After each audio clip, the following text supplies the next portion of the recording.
Hey guys, welcome to Jaxbeautifulyou. Today's video we're going to be reviewing the brand new release by Navitus Perfumes in collaboration with Gabby Loves Perfumes. This is Baklava Royale. I've had this for several days now and I've been wearing it every single day to test it out, so I do have some pretty good thoughts on the note breakdown, what I'm smelling, the longevity, and all of that good stuff. So we're going to be reviewing this today, but I'm also going to be going over Navitus in general. I've had a lot of requests from you guys to just kind of do a house overview. I have not tried every single fragrance from the house of Navitus, but I will talk to you guys about the ones I've tried, the good, the bad, and the ugly, because there's one perfume that I tried from the house that was an actual scrubber, and then some that didn't work out for me, and then the ones that did work out for me and why. So you can kind of maybe choose the one that would be right for you. If you're new here, hi, my name is Jackie. Thank you so much for clicking on my thumbnail today. I really appreciate you being here. To my returning subscribers, thank you guys so much for all your continued support. I truly appreciate you. Without further ado, let's get into this video.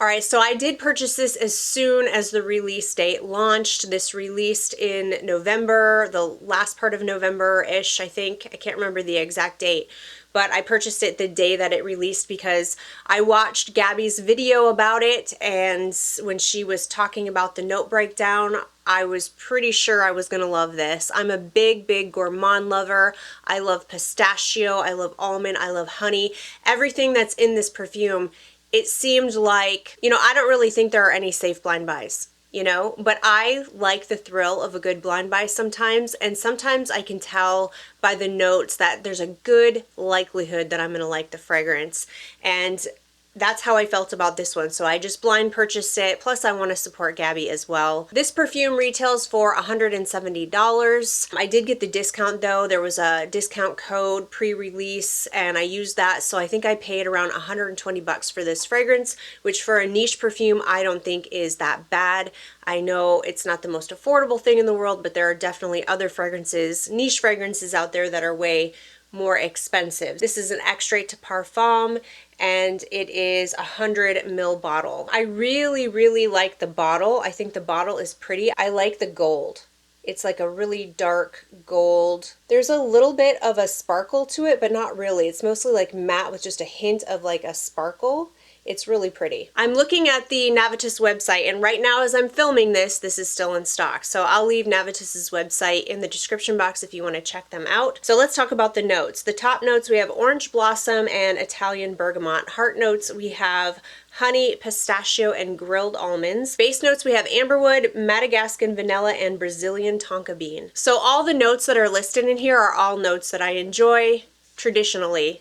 Most of the time, they're notes that I enjoy, so I was pretty sure I was going to like this. So let's talk about what I smell in this perfume. The first thing that I get in this fragrance are actually the heart notes. The orange blossom is definitely there, but it comes in a little later for me, and I don't get much bergamot. What I get is pistachio and almond. Definitely. This is a nutty perfume in my opinion. That's what I get. I get a lot of the pistachio and a lot of the almonds, and it is freaking amazing. If you like nutty perfumes, if you like gourmands, this is definitely a perfume to get your nose on, but you do have to like that nuttiness in fragrances to enjoy this, because I pick up so much of the pistachio and the almonds. I do get honey in here, but honestly, if I didn't look at the notes and see that honey was in here, I don't know that my brain would have interpreted what I'm smelling in here as honey. I just kind of understand that there's something sweet in here. Like, I would have believed it was sugar or something like that. It's not like a raw animalic honey where I can just recognize the note. I guess this is going to be my scent of the day. Yeah, when I smell this, it's sweet. It's definitely sweet, but if you don't like honey notes, don't let that scare you, because I'm really not interpreting honey. At least I'm not. We're all different. My nose is different than your nose, but I just get this sweetness from the fragrance. And now that I'm looking at the notes and seeing that it's honey, I'm like, oh, that makes sense. I'm definitely getting the vanilla, but it's not overly vanilla. The base is definitely creamy, There's a creaminess to it, so I'm guessing that's the vanilla, and then the tonka bean definitely picking that up as well. As this perfume starts to dry down, I pick up on the orange blossom and I get some of the amberwood as well. And I think that was smart to do that. I was watching Gabby's video about this fragrance and she said the perfumers kind of told her, you know, baklava is very sweet. It's like sugary, sugary sweet. And they felt like something else needed to go into this fragrance to keep it from being too sweet. And that's where I believe the orange blossom and the amberwood specifically came into play. They wanted something to kind of give it a base, something to tone it down and not make it sickly sweet.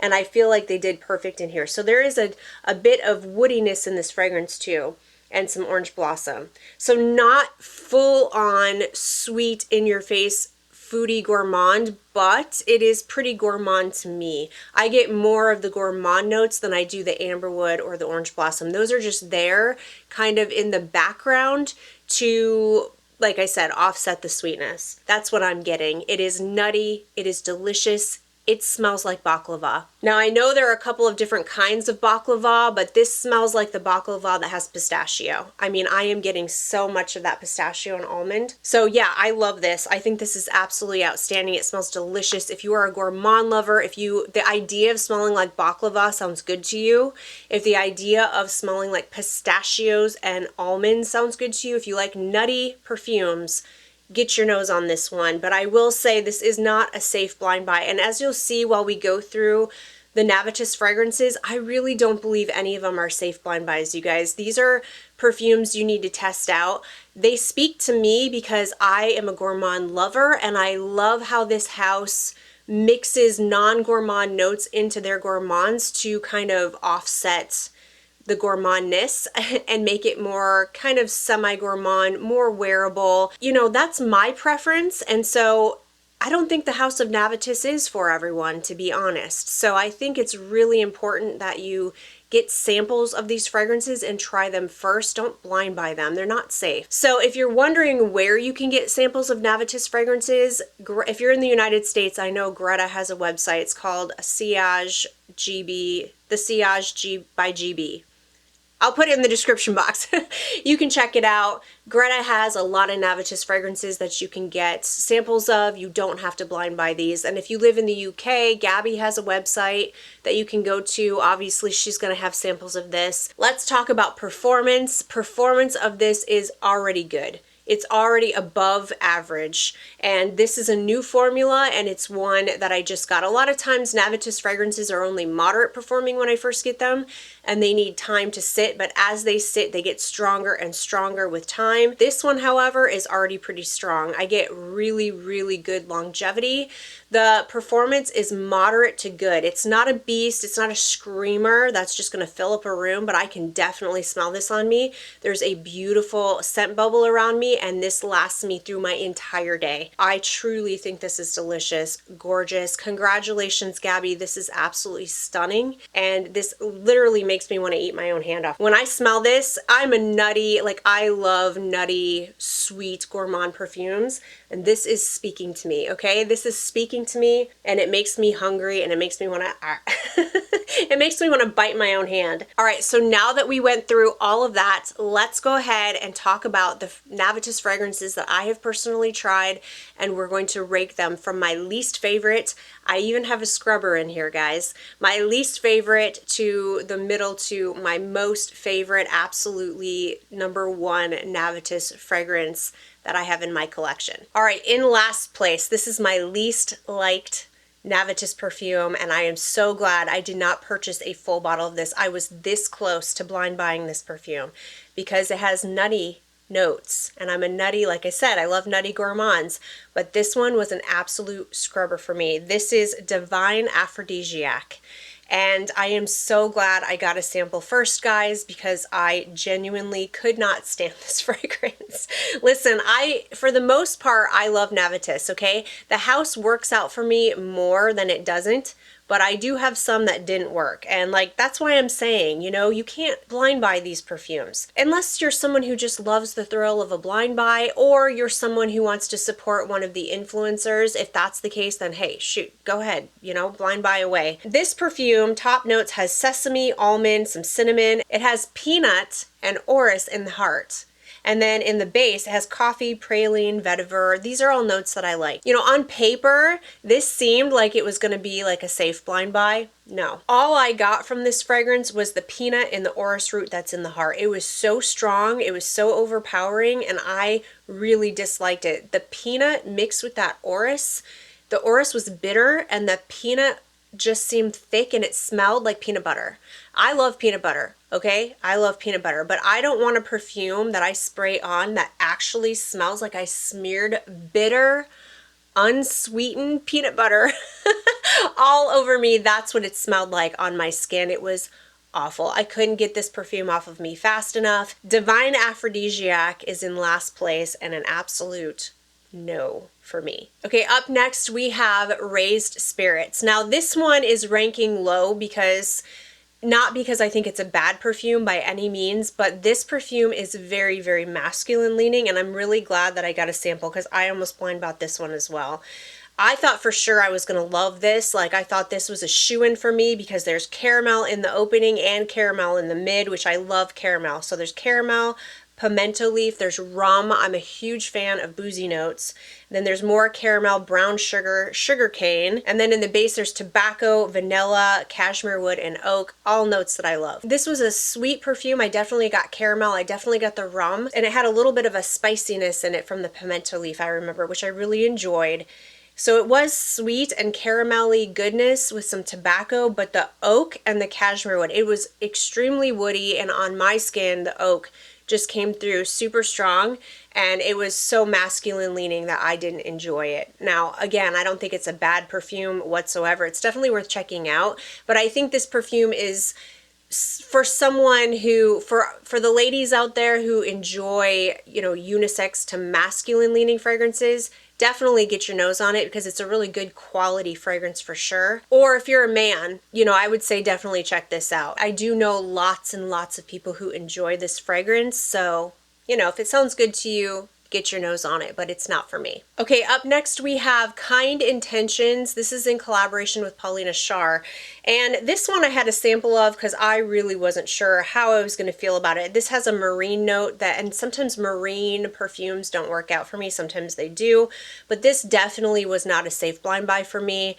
I really wanted to test it first, and I'm glad that I did. There are a couple of notes in here that I just didn't know if they were going to work for me. So there's seaweed in the opening, and then in the base, there's oak moss, and I really, really struggle with that note. So I'm really glad I tested it first. This is one that I did actually like, but it never turned into a love. I just didn't really resonate with it. It's just not to my taste. It's a really good quality fragrance. The performance is absolutely outstanding on this fragrance. It lasted all day, and I do really appreciate how unique this fragrance is. This is really kind of outside the box. This is different from any other really of the Navitus fragrances that I've seen, and this was doing something different, and I congratulate Paulina for doing that. And I know there are several people who love this perfume. So again, really good quality, definitely worth checking out. But for me, the seaweed note wasn't for me.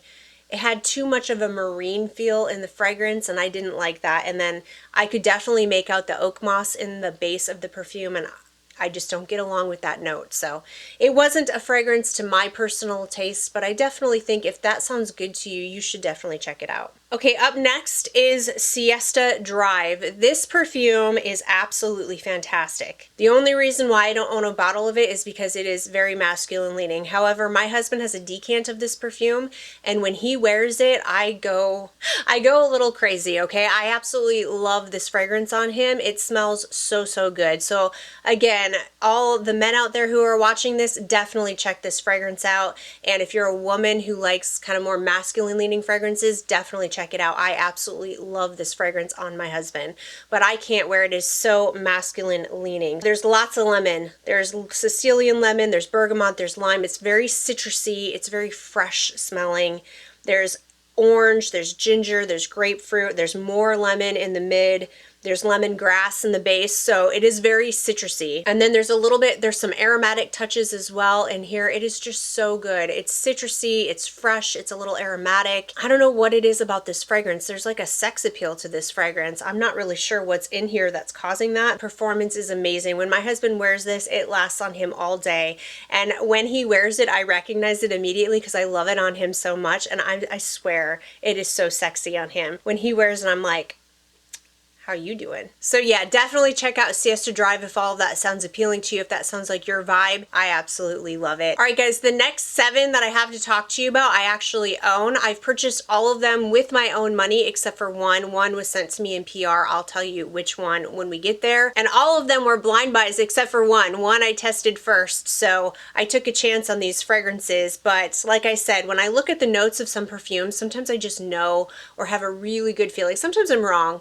But most of the time, you know, I've learned my tastes well enough at this point that I kind of have a good feeling about if certain fragrances are going to work out for me. And I do enjoy the thrill of a good blind buy on occasion. And I also do want to be supportive of the other content creators. All these fragrances that I'm going to talk about from here on out are fragrances that I love. But, you know, they're all very, very different, so you can kind of decide from the information that I give to you which one might be for you. All right, starting in the number 7th place, this is Chocolate Queen. This is also in collaboration with Gabby. You know, it's weird to put this so low because I really love this fragrance, but the only reason why it's in the number 7 spot is because it's not super wearable to me. I don't always love chocolate fragrances, and I have to be in the mood for them. So this is very chocolate. There's like chocolate fudge, there's dark chocolate, there's tons of gourmand notes in here. There's caramel, there's Irish cream, there's hazelnut, there's all kinds of very like decadent, rich kind of notes in here, and I get a lot of the chocolate. Obviously, it's called Chocolate Queen. What I really love about this fragrance, which I think is what is going to be what maybe breaks it for some people too, you know, I think it just depends on your preference, is the woody notes that are in here. There's a lot of woody notes that I smell from the very beginning all the way to the end, but for me, it makes this perfume. All those gourmand notes would be way, way, way too much for me if I didn't have something in the perfume offsetting it. I think this is absolutely gorgeous, delicious, really well done. I love the balance of the woody notes with all the gourmand notes. And this is a very fun fragrance. It takes you on a journey. Like at one point I actually smell fudge. At one point I actually smell Irish cream. It's like it goes through all the notes, and the entire time that amberwood is there to just keep it from being too sweet the entire wear. But like I said, this is not the most wearable fragrance in my collection, and for that reason it's in the number 7 spot. Really, really good performance on this one too, by the way. This one has amazing performance. Okay, in the number 6 spot we have Venom of Love. This smells to me like a chocolate covered cherry with some boozy notes. It is absolutely delicious, and I really enjoy this one a lot. But again, this isn't one that I reach for all the time. I definitely have to be in the mood for this. I actually wore this last night to bed, and I loved it so much. It's one that I really like to wear in December because it reminds me of Christmas. I've told you guys this before, but I used to give my mom chocolate covered cherries for Christmas every year when I was younger and didn't have any money to buy or anything else. It just reminds me of that so much. Cherry cordial, big time, with some boozy notes. It's pretty linear. I really don't feel like this fragrance changes much on me, but if the idea of smelling like a boozy, chocolate covered, delicious cherry, if that sounds good to you, definitely check this perfume out. Now, when I first got this fragrance, the performance was not super great. I was kind of surprised, but over time, this has definitely gotten stronger. This lasted the entire night last night. I woke up this morning, I could still smell it on me, so it just needed time to sit. So performance is definitely good now for sure. All right, up next we have Amorous Intense. This is in collaboration with AI the Great, and this one is so fun. This is a fun fragrance. I really enjoy this one. When this first opens up, I get this green apple Jolly Rancher. That's exactly what it smells like. I mean, literally, it smells like that to me. Like, it doesn't kind of smell like that. It really genuinely smells like green apple Jolly Rancher. There's a kind of a sourness from like this green apple. I love it though. It smells so fun. It's kind of nostalgic, you know?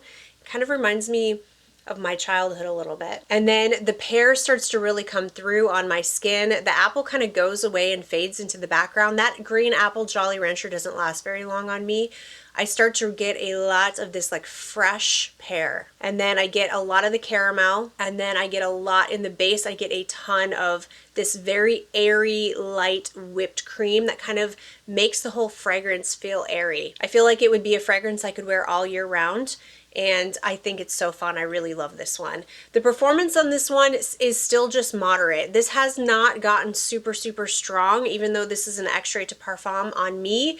This is moderate. It's moderate. It lasts about 6-7 hours on me, and then the projection is just kind of here. You know, I can definitely smell it. No issues there, but it doesn't project super, super far. So I don't know if this one will continue. I've had this for a while now. I kind of expected it to get stronger, but it really hasn't. But it's still good performance. I have no complaints about it, but it's not a screamer for sure. So, but anyway, I really do enjoy this one. I think this one is a ton of fun. I really like the bottle too. This green color is really pretty. Okay guys, the next three that I have were very difficult to rank because they're pretty much neck and neck.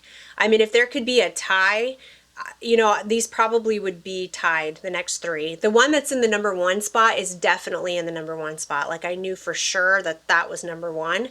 But the ones that I'm about to rank here, these next three, they were so hard to rank, but here we go. The next one is in collaboration with Sharita M. This is Mahni Cassonade. This is gorgeous, and this definitely gets the award for best bottle. In my opinion, this is the best Navitus bottle in my opinion. This is absolutely stunning. The camera just does not do it justice. It's this gorgeous pink color, and it's ombre, and it has a bunch of sparkles up here. It's just so pretty in person. I really love this bottle. Now, this is a fragrance that I feel like the more I see reviews, the more I feel like this perfume is pretty widely interpreted on what you get.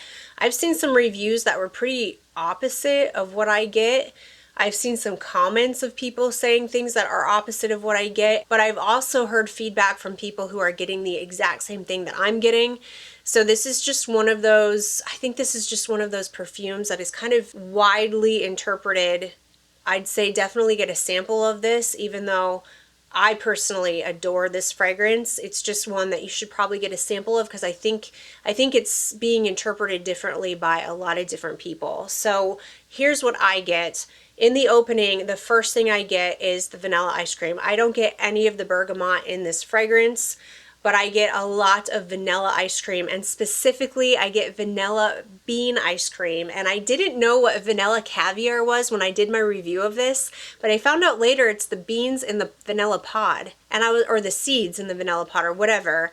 And I was like, oh, well, duh, that makes sense. That's why I get vanilla bean specifically ice cream. So that's definitely what I get. And then quickly after, I get a lot of the brown sugar and a lot of the toffee. And somehow that brown sugar and toffee combo comes together to remind me of butterscotch. I get a ton of the vanilla, but some people are getting more brown sugar. However, this is not a straight up, in my opinion, this is not a straight up foodie gourmand because they added amberwood in here and they added some musk, and I pick up both of those notes. So if you're just expecting this like super creamy lactonic vanilla ice cream fragrance, not exactly.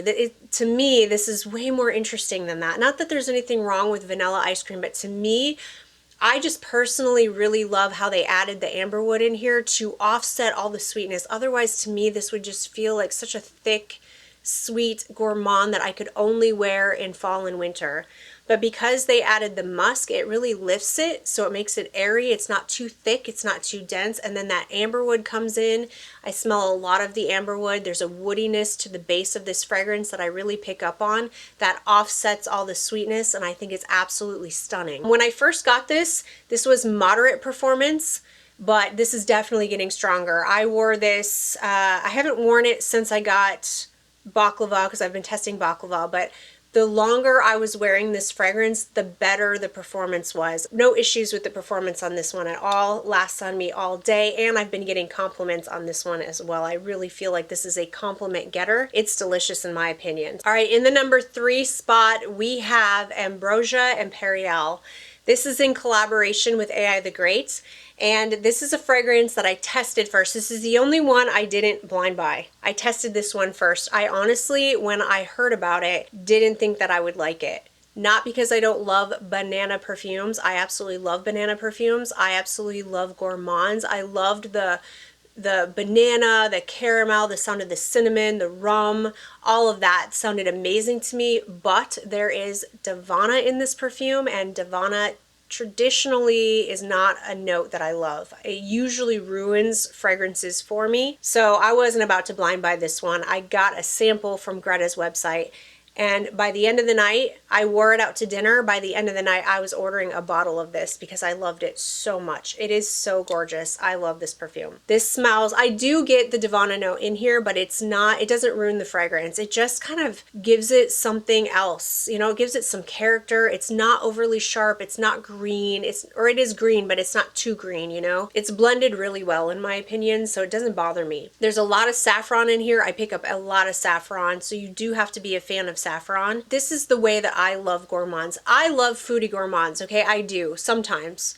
But mostly I like semi-gourmands. I love when perfumes have that foodie gourmand touch, but then they put other notes in it to make it smell like an actual perfume. That's what this is. This is saffron, Davana. This has a lot of musk in it, so it's airy, it's wearable, but it still gives you that feeling of like a banana Foster dessert. Again, there's lots of caramel, lots of whipped cream, lots of rum.